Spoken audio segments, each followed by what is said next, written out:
One of my kids almost died yesterday. How's that for a hook?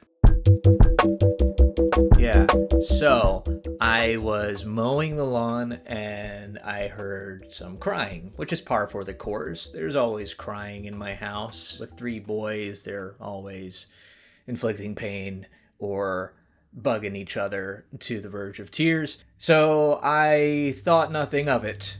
And I was tempted to just kind of keep my head down and mow on and get my work done. But thankfully, I had the wherewithal to turn my head to the right and see my youngest on the sliding board, and he was like scrambling, struggling to kind of like push himself back up. I thought maybe he was just trying to climb back up. I saw his brother at the top. Maybe they'd had a little scuffle. But then I realized there was a rope around his neck, and he was essentially getting hung. I run over, I grab him, I lift him up, I get the rope off. The poor kid has like a little bit of rope burn, and he's just freaking out, and I'm freaking out on the inside, but trying to stay calm.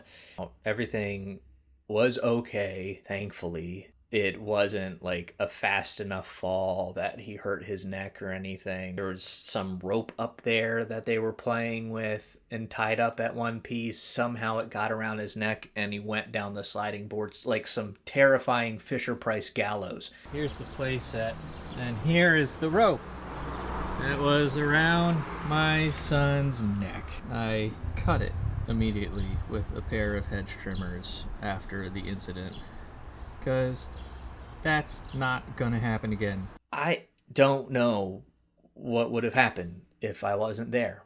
Or I was there. I heard the crying. Like I said, that's nothing new.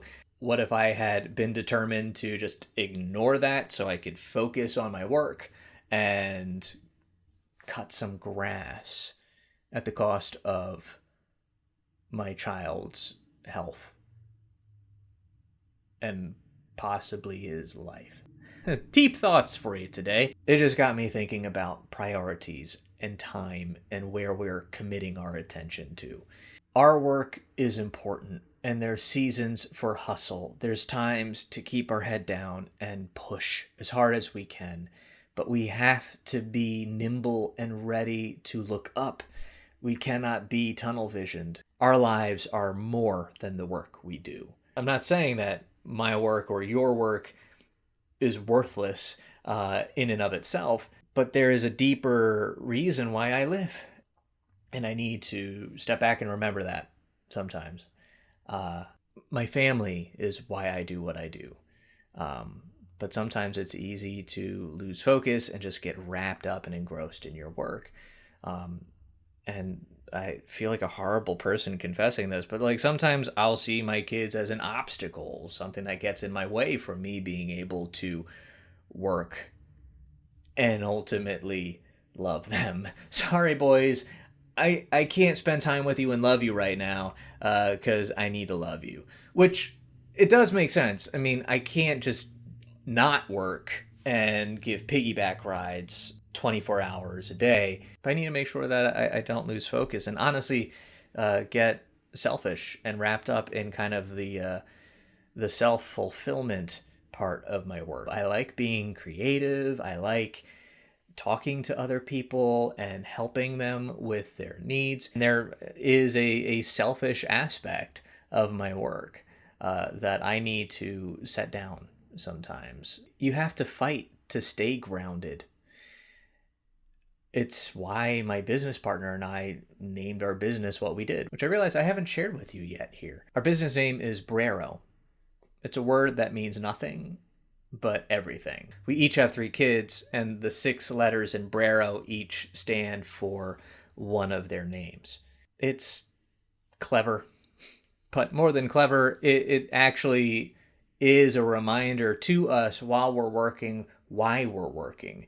And it also is a signal to the people that we're working with that we are first beholden to our families, and we're not going to compromise on that. I think of that scene from Elf where the CEO calls the dad in to this really important meeting on Christmas Eve, and then he tells him to shove it and walks out with his son to go save Santa Claus.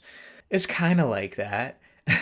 It's also an invitation for the people who work with us and interact with our brand to think of something that's more purposeful and think of a deeper thing in their lives that will drive them to do what they do. Work should be a means to an end that is greater than the work itself. And